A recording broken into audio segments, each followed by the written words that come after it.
Cinema గురించి అతను విశ్లేషణ ఇస్తాడు. ఎందుకంటే ఈరోజు 2-3 వెళ్ళారనుకోండి, ఆ నలుగురు కూడా వెళ్ళకుండా చేయడానికి ఇవన్నీ. కానీ మన అదృష్టం ఏంటంటే ఇలాంటి వీడియోలు పెడితే 2000-3000 మంది కంటే ఎక్కువ చోట్ల ఇప్పుడు కొత్తగా అంబటిని హరిహర వీరం వల్ల అప్పుడు క్రేజ్ వచ్చిందని చెప్పి రెచ్చిపోయి చేస్తాడు. కానీ ఇప్పుడు ఈ cinema reviews atleast Pawan Kalyan గారి ఫ్యాన్స్ అయినా చూస్తారేమో అని నేను అనుకున్నాను. అట్లకి వెళ్ళి అడక అన్నట్టు తోస్తారు. సో నేనేం చేయలేను దీనికి. ఇంకా సారీ అంబటి గారు, నేను ఎంత హైప్ ఇద్దాం అనుకున్నా మన ఛానల్స్కి మాత్రం వ్యూస్ రావట్లేదు. మీరు అలా చెప్పుకుంటూ పోవడం తప్ప ఎవడో పట్టించుకోవట్లేదు ఇక్కడ. అయినా చూద్దాం, ఇంకేం చేస్తాం. మీరు అందరూ అడిగారు కాబట్టి ఈ వీడియో చేయాల్సి వస్తుంది. ఎవడో ప్రజాదరణ పొందట్లా ఆ వీడియోకి. లేకపోతే వెళ్ళి ఎతికే లేదు అందరూ అంబటి ఓజీ రివ్యూ ఏం లేదు అక్కడ.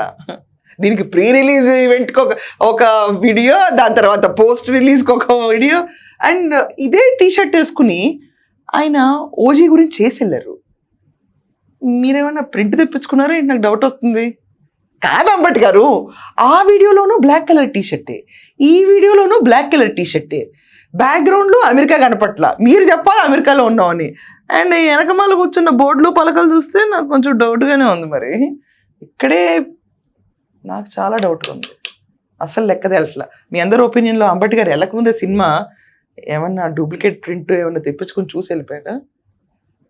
ఎందుకంటే వెళ్ళిన దగ్గర నుంచి ఆయన అమెరికాలో ఇక్కడ బిజీగా ఉన్నా, అక్కడ బిజీగా ఉన్నా, ఇక్కడ బిజీగా ఉన్నా అంటున్నారు. సినిమాకి ఎప్పుడు వెళ్ళారబ్బా? ఫోటోలు పెట్టాలి సినిమాకి వెళ్ళినప్పుడు ఇక్కడి నుంచి. జెన్యూన్ రివ్యూరా కాదని మేము ఒప్పుకుంటాం. లేకపోతే ఊరికి వచ్చిన అంటే ఎలాగలాగా కుదరదు కదా. ఇక్కడేమో బ్యాక్గ్రౌండ్ అమెరికా కనపట్లేదా? ఇది పొద్దున్న వీడియోలో అయితే అమెరికా కనిపించింది. ఫుల్ సన్లైట్లో సెల్ఫీ వీడియో ఇచ్చారు కదా, అలా ఇవ్వాలి దీనికి కూడా. నేను థియేటర్కి వచ్చాను, నేను చూద్దాం అనుకుంటున్నాను, ఇలా చెప్పాలి. చెప్తే నమ్ముతాడు.